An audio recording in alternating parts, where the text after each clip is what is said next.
minutes de retard, donc je vais faire la peine. Je suis présent. Jean-Michel Pédalu. Présent. Olivier Ogido. Marc Vanin. Présent. Anthony Bédoué. Présent. Nicolas Boisseau. Présent. Angèle Bourriot. Présent. Patrick Collin. Emmanuel Dupuis. Présent. Marielle Etienne. Elle est absente, elle a donné son pouvoir à Colette Lopez. Fleur Evenot, absent. Bernard Fichy. Présent. Sylvie Fradin. Présent. Jean-François Girard. Présent. Isabelle Hamel. Présent. Valentin Larcher est absent, il est excusé. Il a donné son pouvoir à Bruno Vivier. Cyril Lecam. Sandrine Less est absente et excusée. Elle a donné son pouvoir à Bernard Fichy. Colette Lopez. Présent. Régis Mez. Absent. Josiane est absente et est excusée. Elle a donné son pouvoir à Jean-Michel Pédalu. Dolores Petro. Didier Blair. Présent. Laurent Roblet est excusé, il m'a donné son pouvoir. Lydia Rocher. Présent. Fabien Sury est excusé, il a donné son pouvoir à Didier Blair. Marie-Thérèse Terreri et Bruno Vivier. Présent. Je vous remercie. Je vais désigner le secrétaire de séance qui sera Emmanuel Dupuis. Si tu l'acceptes, super. Et on va avoir un ordre du jour aujourd'hui assez, pas si chargé que ça, mais important, notamment dans le poids des décisions. Nous allons présenter les délégations consenties par le conseil municipal sur une décision dont on parlait tout à l'heure en propos liminaire. Sur la vie municipale, on parlera des changements des noms de rues en doublon sur l'Aiguillon-la-Presqu'île. Parce qu'il y a des noms qui sont les mêmes homonymes sur les deux villages, donc il a fallu arbitrer, on en reparlera. En matière de finances et d'économie, on parlera du choix qui a été fait du délégataire pour la gestion du camping de la baie. Suivra le choix du délégataire pour la gestion du centre nautique, l'ouverture des crédits d'investissement, on votera les tarifs des marchés de nuit de l'Aiguillon-la-Presqu'île, les tarifs aussi concernant le marché de la commune déléguée de la Faute-sur-Mer, la tarification pour l'occupation du domaine public communal pour les terrasses et le mobilier. Nous parlerons de la vente d'un matériel d'occasion, aussi la vente d'un véhicule d'occasion. Nous débattrons sur l'octroi de la garantie à certains créanciers de l'agence locale, enfin France Locale, pour l'année 2023. Ça nécessitera un tout petit peu de pédagogie parce que c'est un sujet toujours assez compliqué et touffu quand on parle de finances. On parlera aussi de l'autorisation de signature qui me sera donnée concernant, qui m'est donnée concernant l'avenant à la convention avec Vendéo.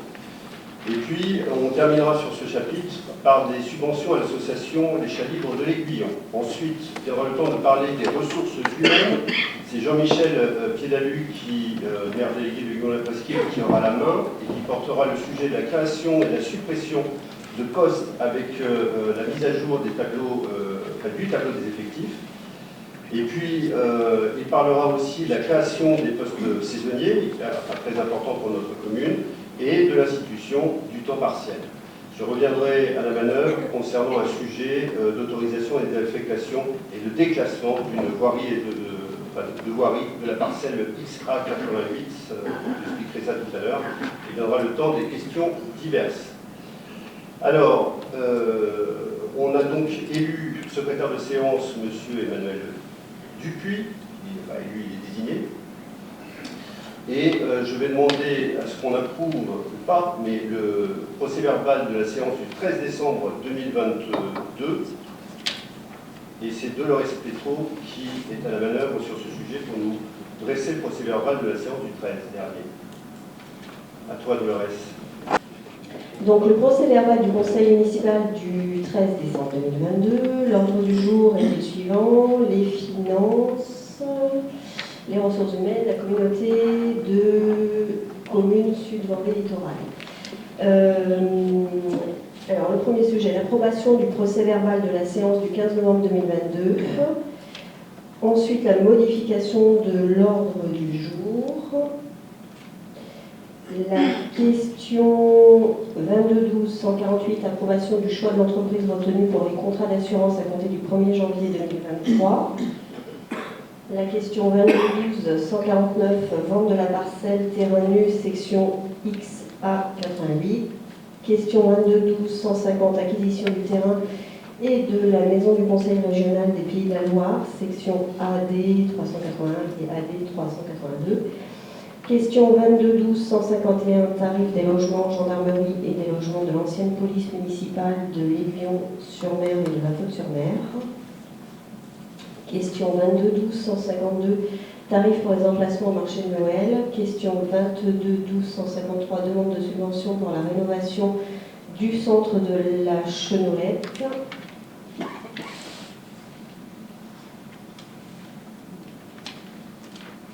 Question 22-12-154, prestation d'action sociale aux agents de la commune de l'Aiguillon-la-Presqu'île. Question 22-12-155, service commun, autorisation des droits des sols, convention cadre et convention particulière pour l'adhésion au service commun intercommunal, avenant 1. Question 22-12-156, passation d'un avenant à la convention de gestion des zones d'activité économique, zone nord-est et zone hyper-U, autorisation de signature et l'information municipale. Qui approuve? Merci. Merci beaucoup. Donc, première décision, c'est à propos d'une décision que j'ai prise entre le 13 décembre 2022 et le 21 février 2023, notamment une décision conforme à l'article L 2122.22 du Code général des collectivités territoriales. Notamment, je vous dois une information au sujet d'une décision d'accepter le versement d'un capital d'essai à la famille d'un de nos agents disparus.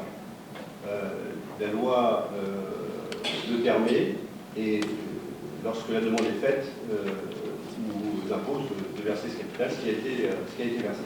Voilà. Est-ce qu'il y a des questions? Pas de questions. Merci. Et là, je crois qu'il n'y a pas de vote, c'est de l'information.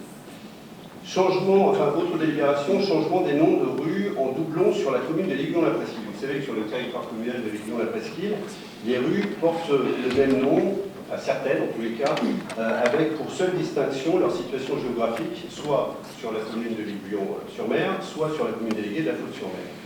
Or, le nom de rue en doublon n'est pas sans poser de problème pour les services de secours, pour le courrier, pour les livreurs. Et le doublon de ces noms entraîne un nombre important d'erreurs qui peuvent se révéler particulièrement périlleuses, voire dangereuses, lorsqu'il s'agit des services de secours qui cherchent une adresse. Alors, il est donc nécessaire de ne plus avoir de doublons et de renommer bien évidemment un certain nombre de rues pour dissocier les deux communes déléguées, enfin les rues des deux communes déléguées qui peuvent être homonymes. Et la municipalité a donc décidé de changer de type de rue.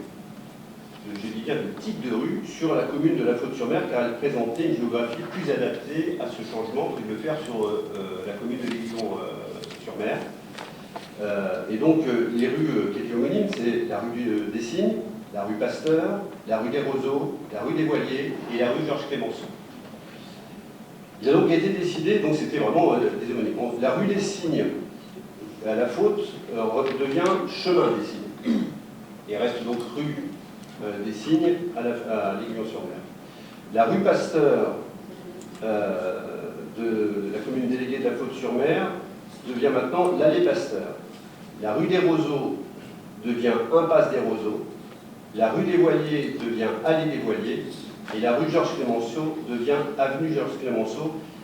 Et il s'avère que les changements de dénomination nécessiteront pour chaque habitant de ces rues de procéder à des démarches administratives afin d'actualiser leurs adresses sur leur papier ou auprès de tous les organismes et sociétés auxquels ils sont affiliés. La mairie, évidemment, transmettra des nouvelles informations au service des impôts, notamment pour le cadastre, aux concessionnaires des réseaux, j'entends Enedis, le SDIS, le centre de secours de l'Aiguillon-la-Presqu'île, la Poste.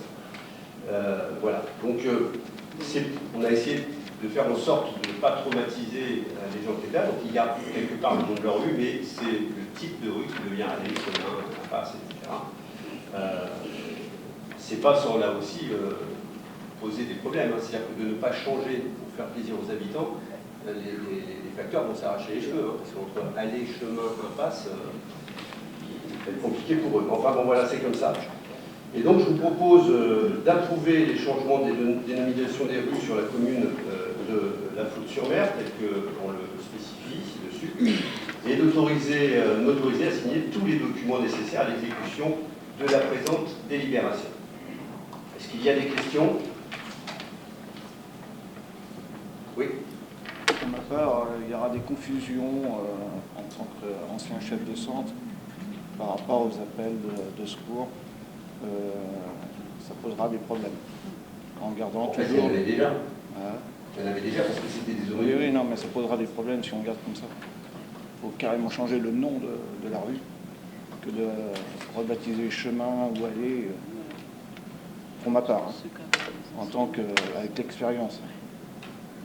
J'entends, c'est pas ce qui a été retenu par la commission.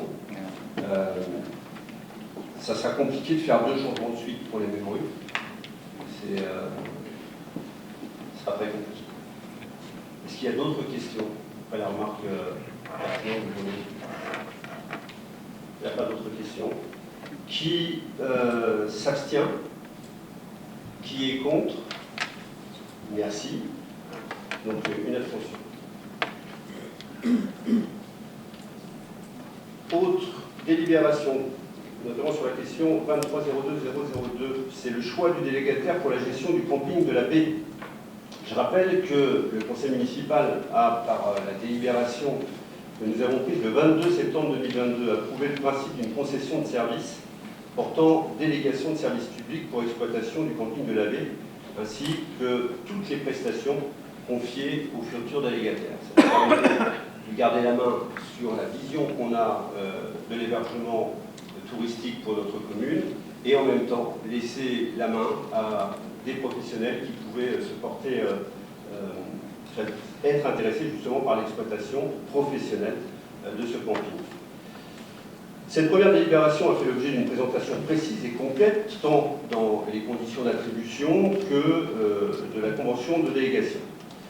J'informe que la municipalité a, suite à cette délibération du 22 septembre 2022, engagé une procédure de mise en concurrence conformément aux articles L. 1411-1 et suivant du Code général des collectivités territoriales et du Code de la commande publique. Au total, c'est 33 dossiers de consultation qui ont été retirés. Et parmi ceux-ci, il y en a donc trois dossiers qui ont été déposés en mairie. La commission de service public s'est réunie le vendredi 3 février 2023 pour procéder à l'analyse et à la validation des candidatures.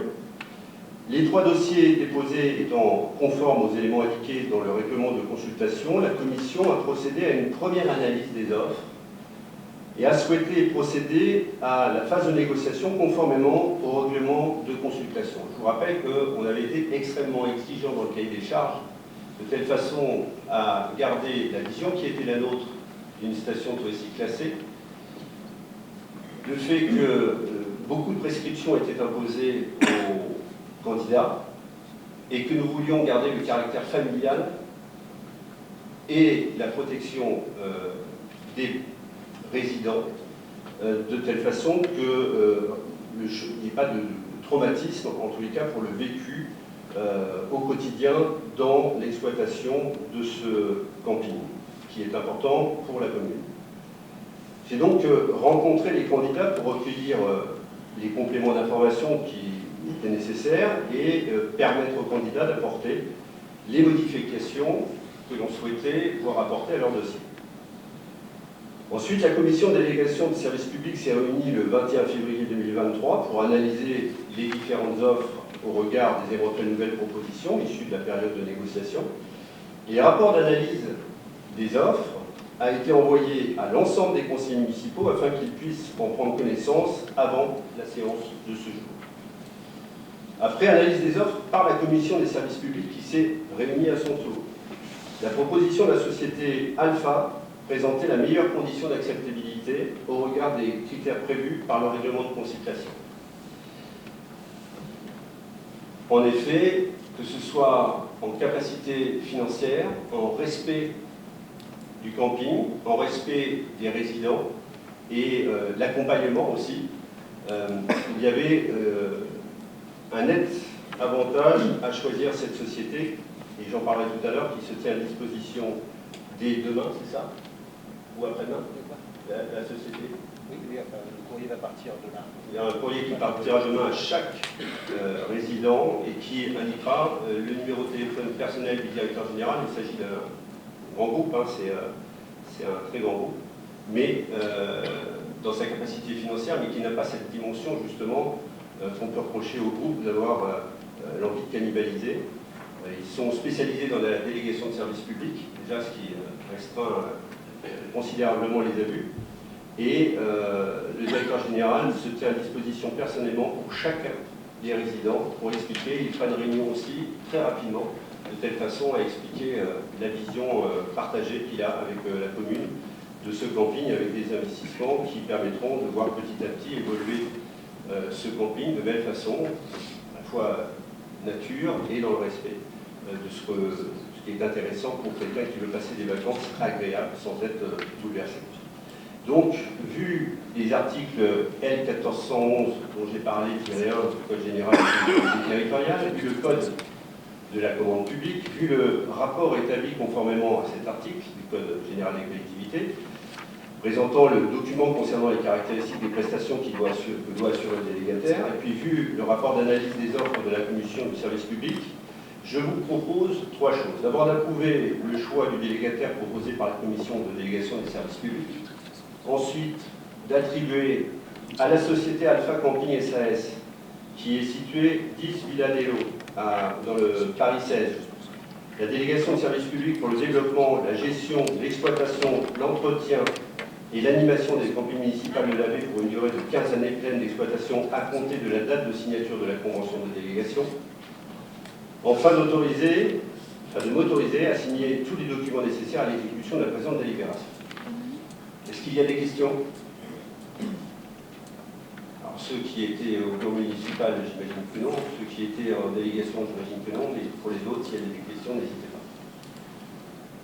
Non, je pense que bon, Alpha Camp, je connais. C'est une question? Oui, non, mais je vois qu'il est prévu qu'il déménage, qu'il fasse changer la zone des mobilhomes, c'est ça?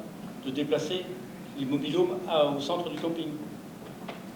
Tous les mobilhomes, tous ceux qui sont en situation on va dire, de résidence, devront, ça c'est pas lui, c'est le plan de prévention des risques qui le dit. C'est pas lui qui le dit.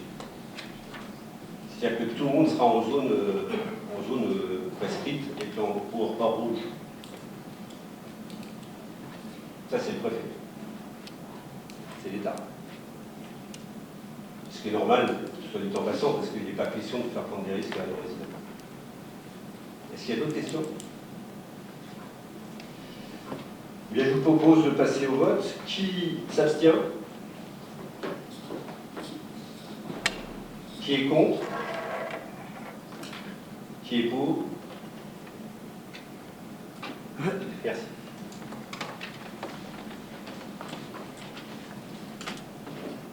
Nouvelle question, le choix du délégataire pour la gestion du centre nautique.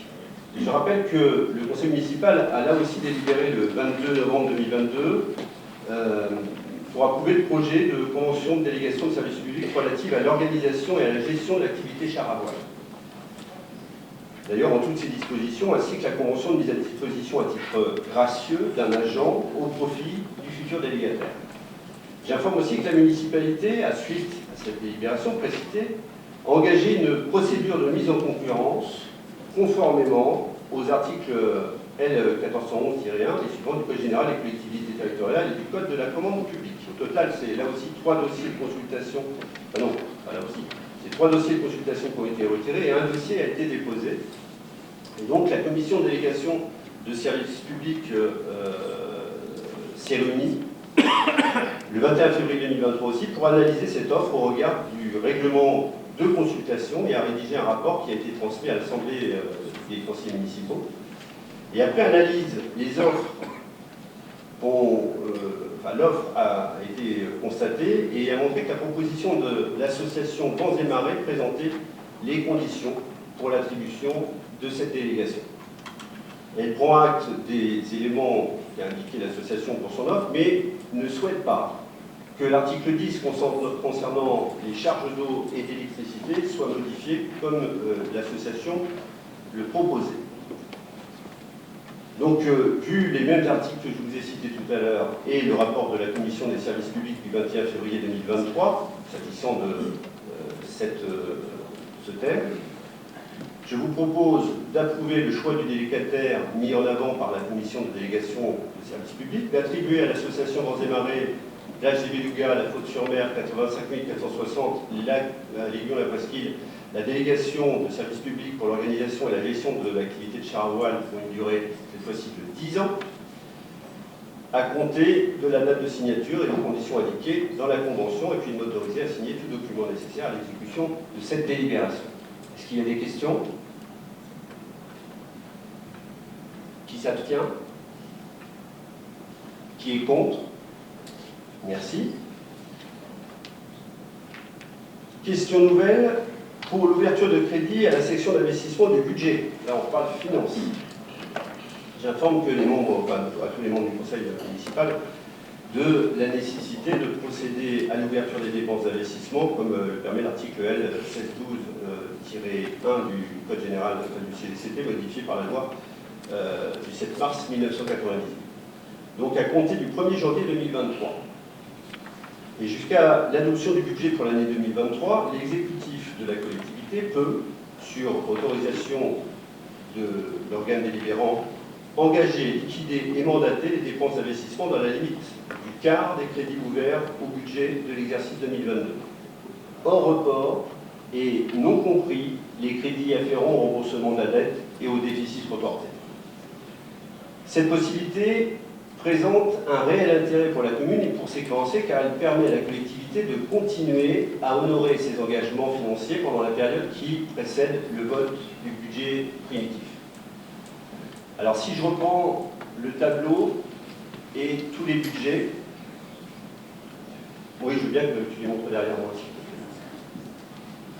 Et on va laisser ceux qui veulent s'éclipser, s'éclipser.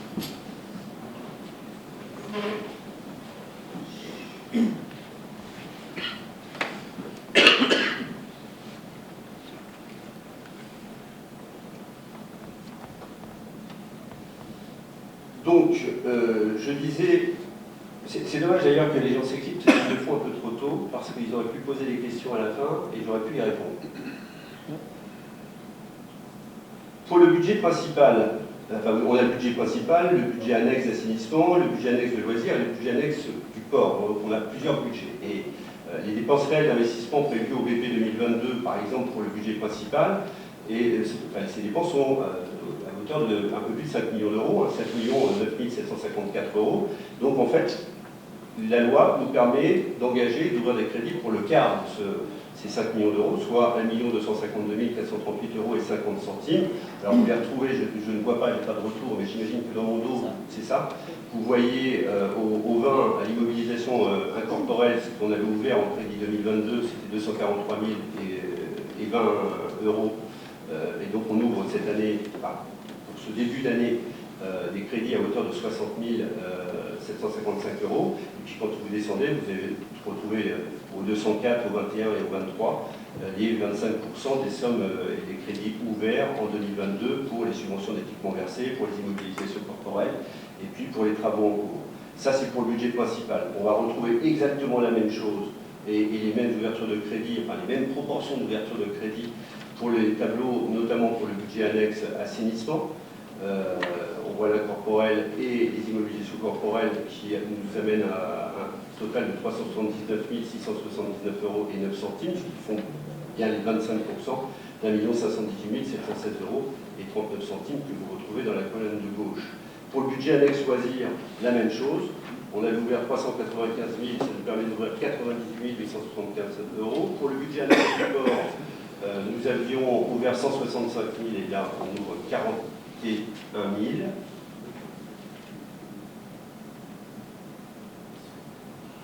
Un truc qui ne colle pas, mais bon, c'est une histoire de quelques euros, mais ça ne colle pas. Et je vous propose, pour chacun et pour la continuité du service, de la politique des investissements, d'engager, de liquider, de mandater jusqu'à l'approbation du budget primitif 2023 et du budget principal et des budgets annexes les dépenses d'investissement qui sont concernées, dans la limite du quart des crédits inscrits à la section d'investissement de chacun des budgets de l'exercice 2022, selon le détail que je viens de vous donner, soit d'approuver l'inscription de ces crédits au budget primitif 2023, et évidemment de me permettre de signer tous les actes y afférents. Pour faire plus schématique, étant donné qu'on n'a pas encore voté le budget primitif, il faut bien assurer les investissements. Voilà. Donc la loi nous permet, je fais plus court.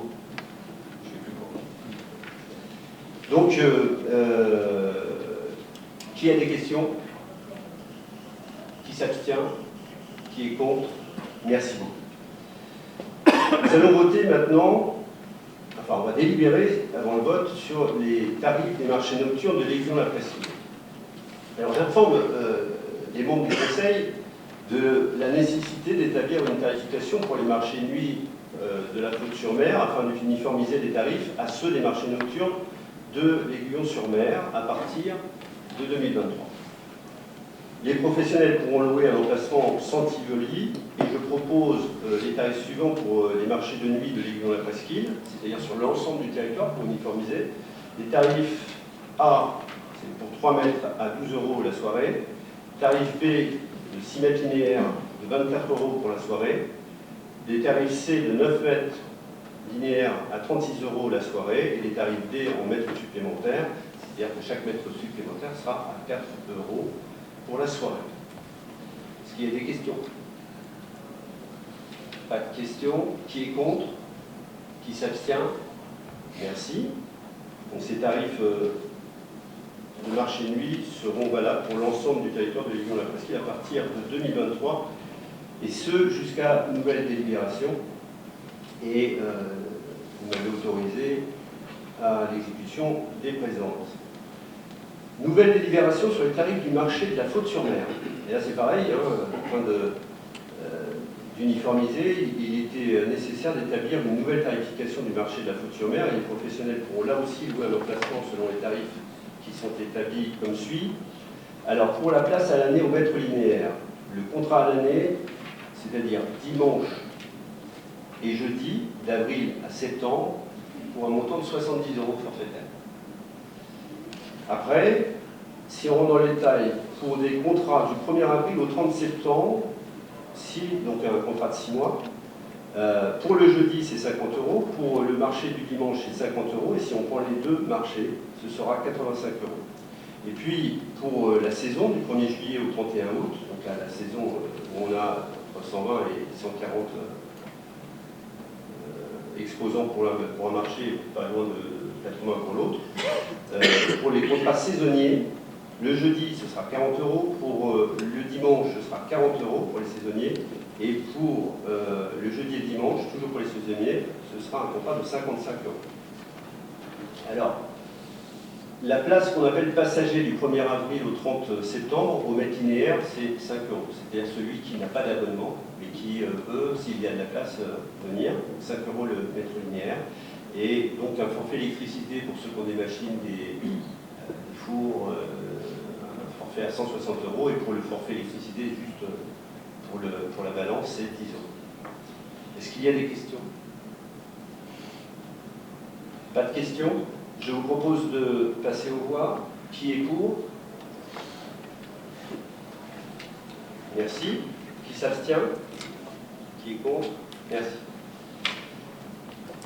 Alors, je vous propose aussi de délibérer pour la tarification pour l'occupation du domaine public communal pour les terrasses et ou le mobilier sur les terrasses ou sur l'espace public, puisqu'il y avait une tarification cette fois-ci pour la faute et il n'y en avait pas pour les lieux.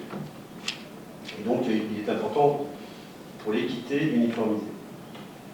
Et vu, là je vous l'ai dit, les articles L2122-1-1 et suivants du Code général de la propriété des personnes publiques relatifs à l'occupation du domaine public en vue d'une exploitation économique, j'informe qu'il convient de mettre à jour la tarification relative à l'occupation du domaine public communal pour une terrasse ou du mobilier de vente pour l'année 2023. Cette tarification doit faire l'objet d'une convention entre la commune de l'Aiguillon-la-Presqu'île et chaque entité commerciale, chaque commerçant, sollicitant cette demande.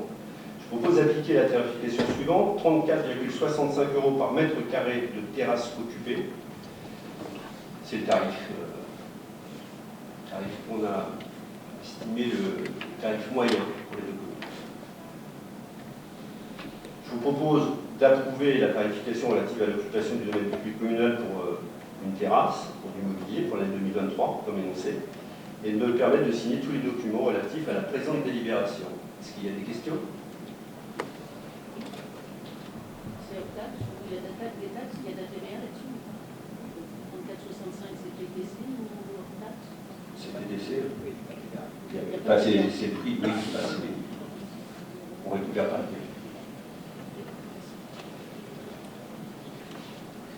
Est-ce qu'il y a d'autres questions? Pas d'autres questions. Qui s'abstient? Qui est contre? Merci. Alors maintenant, je vais passer la main à Nicolas pour la vente d'un matériel d'occasion et pour la vente d'un véhicule d'occasion. Dans le cadre du renouvellement du parc du matériel roulant, il a été procédé à la reprise de matériel.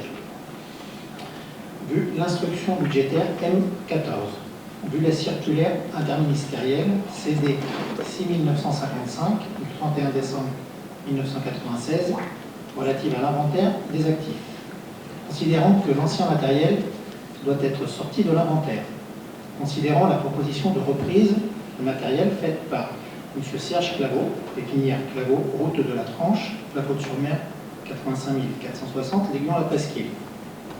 Après en avoir délibéré, il vous est proposé de sortir de l'inventaire le matériel crible mécanique nettoyeur à compter du 1er mars 2023, de valider la vente de ce matériel pour un montant de 500 € à M. Serge Claveau, pépinière Claveau, d'autoriser M. le maire ou son représentant à signer toutes les pièces relatives à ce dossier. Pas de questions, je passe aux voix. Qui s'abstient? Qui est contre? Merci. Nicolas, pour la vente d'un véhicule d'occasion. Oui. Pour la vente d'un véhicule d'occasion, dans le cadre du renouvellement du parc du matériel roulant, il a été procédé à la reprise de véhicules, vu l'instruction budgétaire M14, vu la circulaire interministérielle CD 6955 du 31 décembre 1996 relative à l'inventaire des actifs. Considérant que les anciens véhicules remplacés doivent être sortis de l'inventaire. Considérant la proposition de reprise de véhicules faite par la société Suoma, 58 route de Nantes, 85 000 La Roche-sur-Yon, après en avoir délibéré, il vous est proposé de sortir de l'inventaire le véhicule tracteur John Deere 7700, immatriculé 6936 TY85 à compter du 1er mars 2023. De valider la vente de ce véhicule pour un montant de 13 200 € à la société Suoma. D'autoriser Monsieur le maire ou son représentant à signer toutes les pièces relatives à ce dossier. Pas de questions. Qui s'abstient? Qui est contre? Merci beaucoup. Et alors, dans l'histoire des conseils municipaux, il y a des délibérations qu'on apprécie et d'autres qu'on apprécie moins, parce que là, c'est du juridique. Je trouve ça... c'est l'agence France locale. L'agence France locale, en fait, c'est la Réunion, en fait, c'est une société publique qui est prêteuse et qui participe au financement de ses membres, des collectivités territoriales, et qui prête, et pour prêter, elle demande une garantie à chacun de ceux à qui elle prête.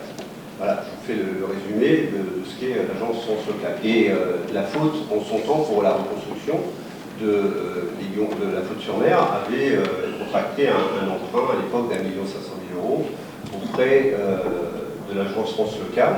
Et chaque année, l'agence France locale demande à l'ensemble de ceux qui ont emprunté si... Alors, il nous avait demandé une garantie, donc c'est pas une hypothèque, on donne une garantie dans la chose publique. Et tous les ans, par contrat, elle demande à l'ensemble de ses membres une garantie nouvelle pour l'année 2023 pour les emprunts que nous pourrions faire ou contracter auprès d'elle pour cette année. Et à chaque fois, au lieu de nous dire, voilà, votez une garantie, etc., elle nous met 4 pages juridique que je suis censé vous lire pour expliquer la garantie. Donc, pour ceux qui veulent le contrat et le lire pour voir que je ne mens pas dans mon résumé, ils pourront le faire. Je vous demande juste de me faire confiance sur le résumé que j'en fais, parce que sinon on en a pour un quart d'heure et ça n'a rien de très jouissif. Donc, je vous le dis, le groupe Agence France Locale, comme je vous le disais tout à l'heure, il a pour objet de participer au financement de ses membres, puisque pour pouvoir prétendre à contracter un emprunt auprès d'eux, il faut être membre. Donc, soit une collectivité territoriale, soit un groupement, soit des EPS, c'est-à-dire des établissements publics locaux. Et cette activité de financement est effectuée soit par elle, soit par ses filiales, à partir de ressources qui, elles, proviennent principalement d'émissions de titres financiers. Donc, ceux qui connaissent un peu, c'est l'émission d'obligation, à l'exclusion des ressources directes qui lui sont apportées par l'État, puisqu'on ne peut pas prêter de l'argent que l'État vous prête, et de ressources garanties par l'État. Les établissements publics locaux sont donc autorisés, alors les établissements publics locaux en l'occurrence c'est nous, c'est-à-dire que c'est la collectivité, la mairie, que nous sommes, la commune, nous sommes autorisés à garantir l'intégralité des engagements que nous avons pris auprès de la filiale dans la limite de nos encours de dette auprès de cette société. Et les modalités de mise en œuvre de cette garantie sont précisées dans des statuts de société, alors c'est très long, et en gros, comme je vous le disais, la commune déléguée de La Faute-sur-Mer a délibéré pour adhérer au groupe Agence France Locale le 29 novembre 2019, et l'objet de la présente délibération est conformément aux dispositions de cette garantie, eh bien, de garantir les engagements de l'Agence France Locale dans les conditions et limites décrites dans 4 ou 5 feuilles qui suivent et que je vais vous résumer. Donc, il y a un objet, il y a un bénéficiaire et il y a un montant. L'objet, c'est une garantie. Le bénéficiaire, c'est l'Agence France Locale en tant qu'établissement financier. Et le montant, eh bien, c'est le montant des dettes qu'on a contractées auprès d'elle, mais ça, c'est déjà fait, donc la garantie, on n'a pas à la voter. Mais ils nous disent, comme vous êtes membre, tous les ans, si jamais vous aviez à emprunter auprès de nous pour 2023, on vous demande de vous engager a priori et non pas a posteriori sur une garantie que vous nous donneriez sur les montants que vous pourriez emprunter et à hauteur de ces montants-là, sur la durée de ces montants empruntés, sur la durée d'emprunt, et ajouter de 15 jours, je crois, 45 jours. Voilà. Donc je viens de vous résumer la chose, et je vais vous proposer donc une délibération plus courte, et vous verrez que même plus courte, elle est très longue. Mais au moins j'ai situé le contexte et vous comprenez de quoi on parle, parce que si je vous lis, comme je vais vous lire là, vous allez plus comprendre. Enfin, moi qui ai des comptables et des financiers partout dans la Assemblée. Le conseil municipal donc, doit décider, vu le Code général des collectivités territoriales, et notamment son article L 1611-3-2, et vu la délibération 22-01-003 en date du 10 janvier 2022, ayant confié à moi-même la compétence en matière d'emprunt, vu la délibération 2019-11-001 en date du 29 novembre 2019, ayant approuvé l'adhésion à l'Agence France Locale de la commune de La Faute-sur-Mer, et vu les statuts de 2 sociétés, parce qu'évidemment, l'Agence France Locale fait simple, elle est composée de 2 structures.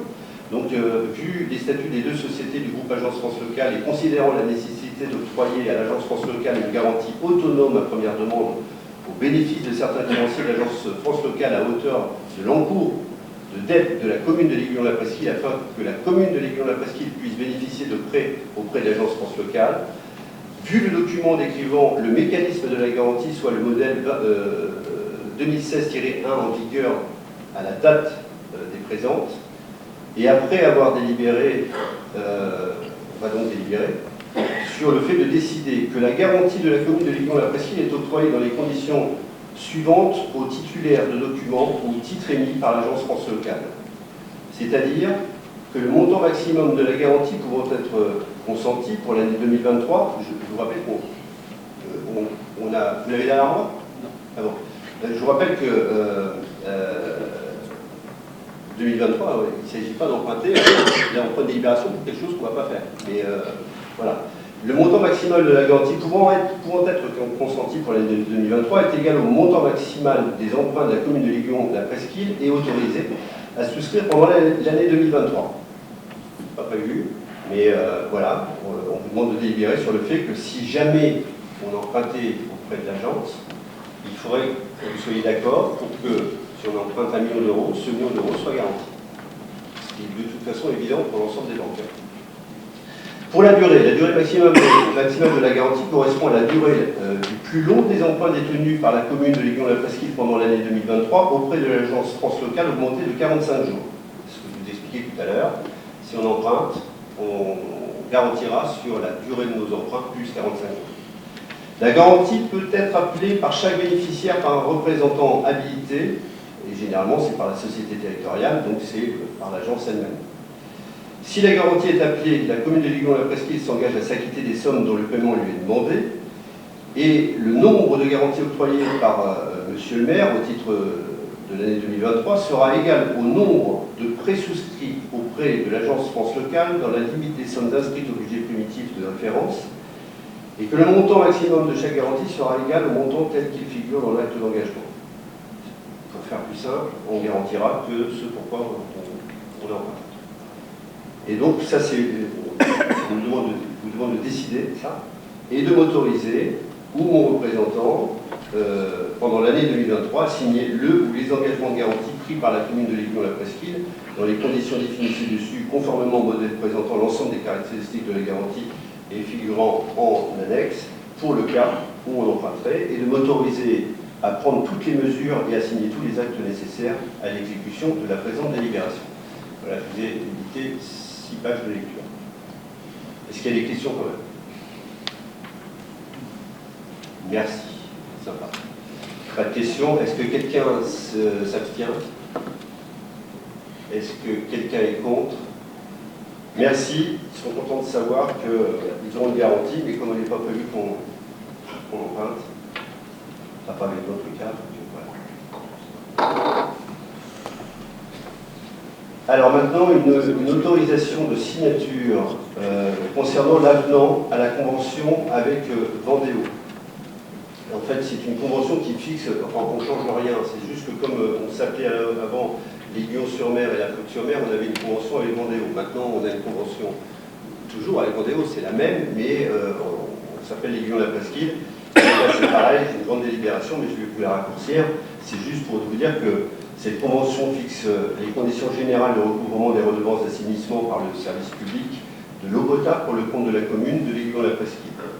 Et je vous informe que la commune de l'Aiguillon-la-Presqu'île a souhaité que le recouvrement des redevances soit effectué sur la même facture que celle du service de distribution publique d'eau potable, et que par délibération, elle a institué une redevance ainsi qu'une taxe d'assainissement collectif.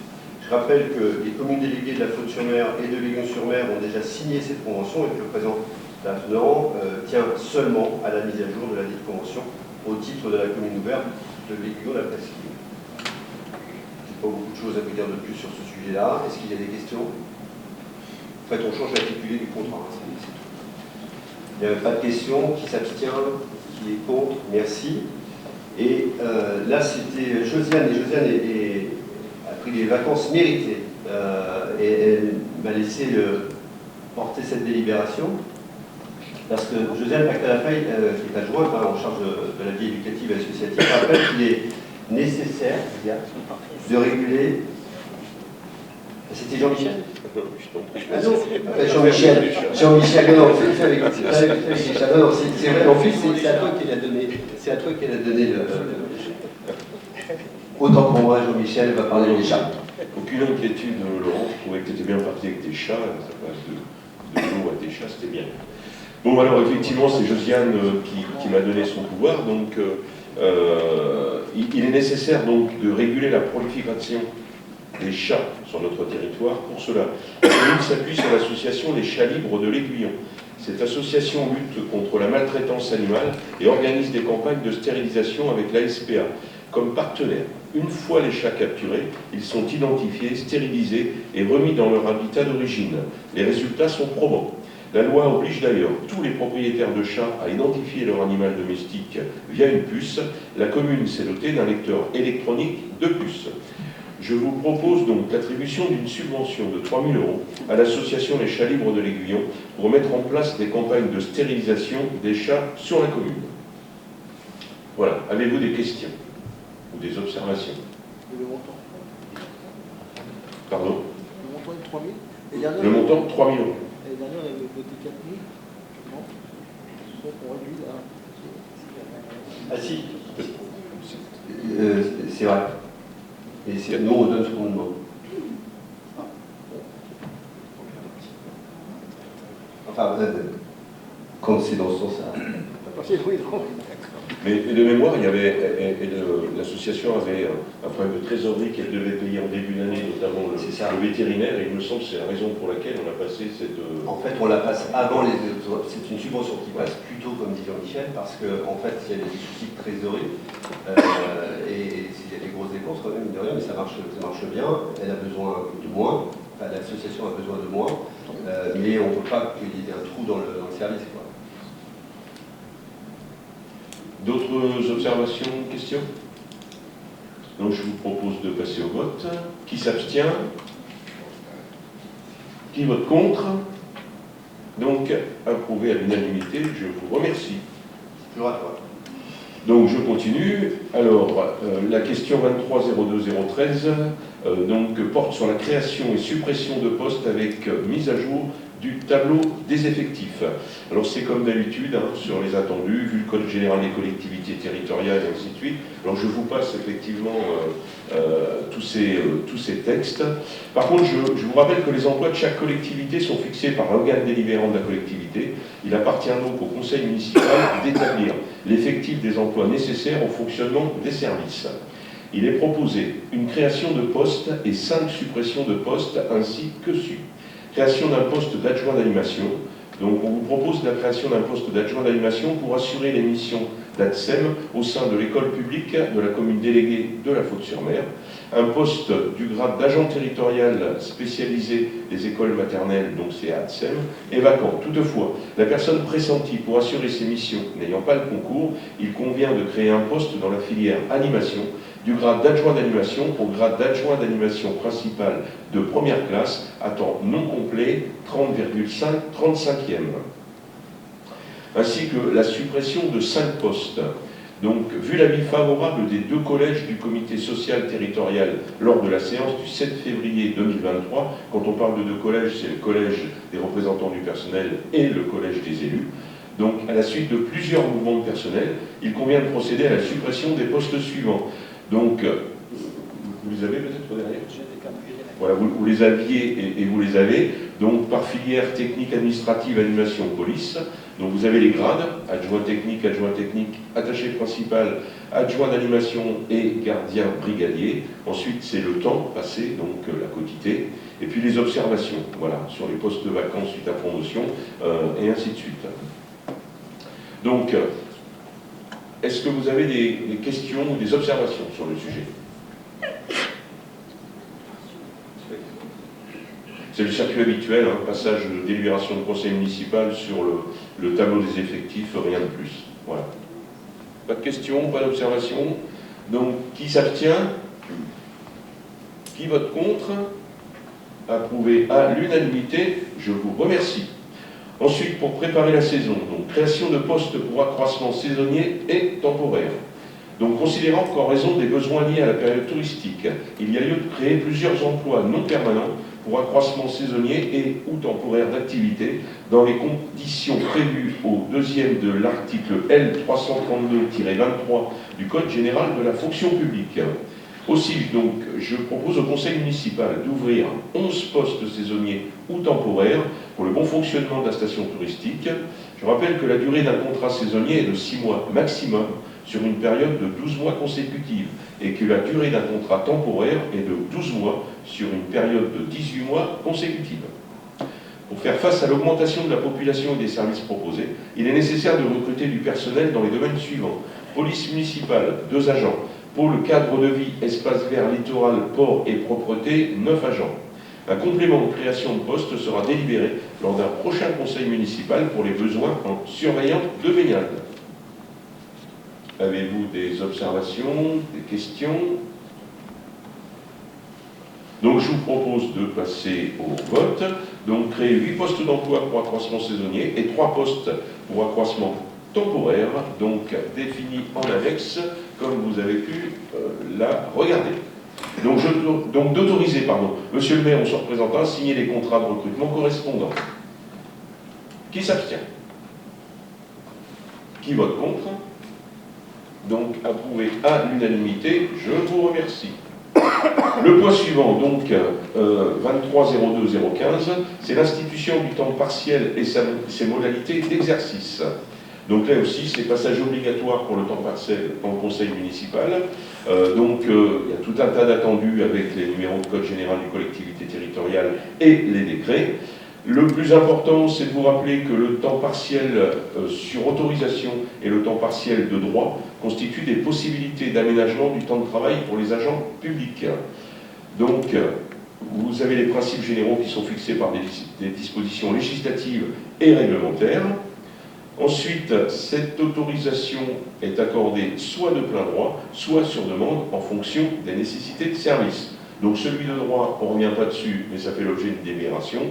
Et l'autre, forcément, il est accordé selon la nécessité ou non de service. Donc le temps partiel de droit pour raison familiale s'adresse aux fonctionnaires titulaires ou stagiaires occupant un poste à temps complet ou non complet et aux agents contractuels employés depuis plus d'1 an à temps complet ou en équivalent temps plein, sous réserve de remplir certaines conditions liées à des situations familiales particulières. Le temps partiel de droit est accordé sur demande des intéressés dès lors que les conditions d'octroi sont remplies. Les motifs sont limitativement listés. Donc le temps partiel sur autorisation s'adresse aux fonctionnaires. Je me demande si je dois vous lire tout ça parce que c'est une Bible. Et en plus il est de droit, donc aucun intérêt. Sur les catégories d'agents, donc ce dispositif est ouvert à l'ensemble des services et des emplois de la collectivité. Sur la quotité de temps partiel sur autorisation, donc c'est 50, 60, 70, 80 et 90% du travail initial de l'agent. Et le temps partiel de droit, l'exercice des fonctions à temps partiel de droit sera accordé selon les quotités suivantes, 50, 60, 70, 82 du temps de travail initial de l'agent. Donc ensuite, je vous ai dit, c'est sur demande de l'agent. Dans un certain cas, on ne peut que l'accorder, et dans l'autre, c'est sur accord de la collectivité territoriale. Ensuite, les modalités d'exercice du temps partiel. L'organisation du travail à temps partiel peut se faire dans le cadre quotidien, hebdomadaire, mensuel ou annuel. Ce dispositif sera intégré et détaillé dans le prochain règlement intérieur. On aura toute l'opportunité de vous passer d'ailleurs au conseil municipal, peut-être avant la fin de l'année. Donc, est-ce que vous avez des questions, des observations sur ce temps partiel? Si vous voulez retrouver effectivement tous les éléments qui constituent le temps partiel, je vous invite à regarder votre proposition de délibération, vous avez tout dessus. Pas de questions, donc je passe au vote. Qui s'abstient? Qui est contre? Donc approuvé à l'unanimité. Je vous remercie. Merci Jean-Michel. Merci beaucoup. Parce que tout ça c'est important, notamment, alors ce qu'on vient de dire, parce que ça c'est pour les agents, c'est pour le confort au travail et pour la vie au travail. Mais la délibération précédente, c'est ce qui nous permet de fonctionner l'été. Hein. Si vous ne l'aviez pas prise, on aurait eu du mal à garder le grade de station de tourisme classé. La nouvelle délibération, autorisation de désaffection et de déclassement de voirie de la parcelle XA88. Alors qu'est-ce que c'est la parcelle XA88? Eh bien, c'est une parcelle qui est située au niveau du rond-point du Super U, le long de la RD 746, et c'est un délaissé de voirie. Et la commune de l'Aiguillon-sur-Mer, commune déléguée d'Aiguillon-la-Presqu'île, est propriétaire d'une parcelle de domaine public routier d'une surface de 44 m², au lieu-dit, justement, rond-point du Super U, commune de Saint-Michel-en-Lerme. Cette parcelle fait partie intégrante du domaine public routier de la commune. Or, ce terrain ne sera jamais affecté à la circulation et n'est pas porteur d'équipements qui en ferait un accessoire à la voirie communale. Il n'est pas affecté non plus à un service public, ni utilisé par le public et ne représente pas d'intérêt pour notre collectivité. Il n'y a pas lieu à le maintenir dans le domaine public communal. Et il y a plutôt lieu de constater justement la désaffectation et le déclassement du domaine public communal sur cette parcelle, sans qu'il soit nécessaire d'ailleurs de procéder à une enquête de déclassement conformément à l'article L141-1-3 alinéa 2 du Code de la voirie, celui-ci ne portant atteinte aux fonctions de desserte ou de circulation assurée par la RD 746.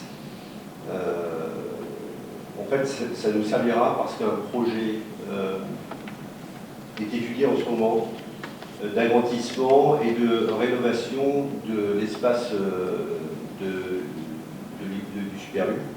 Donc là, on travaille avec les services de l'État et évidemment les propriétaires du Super U afin de réorganiser à la fois l'accès, à la fois le magasin, à la fois la capacité de stockage, à la fois la dimension, puisque petit à petit, on se rend compte que notre population est de plus en plus exigeante et a des besoins.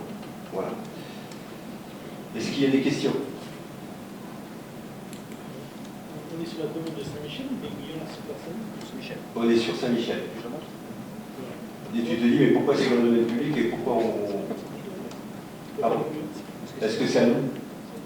C'est sur Saint-Michel, mais c'est à nous. Saint-Michel. C'est-à-dire on a des terrains à Saint-Michel, mais on en a beaucoup même. Mais, voilà. Et voilà, c'est pas, on est dans le domaine public.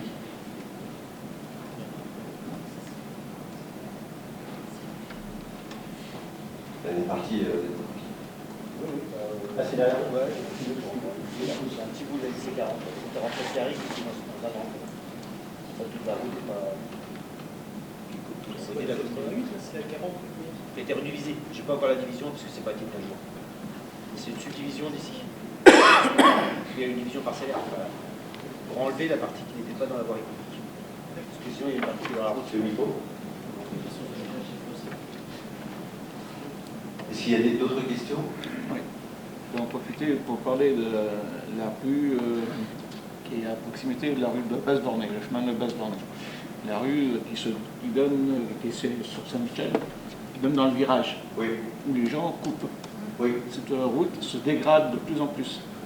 Et ça, on en parle en bureau. Non, mais ça serait bien de voir ça. On l'a vu, c'est à Saint-Michel, ça.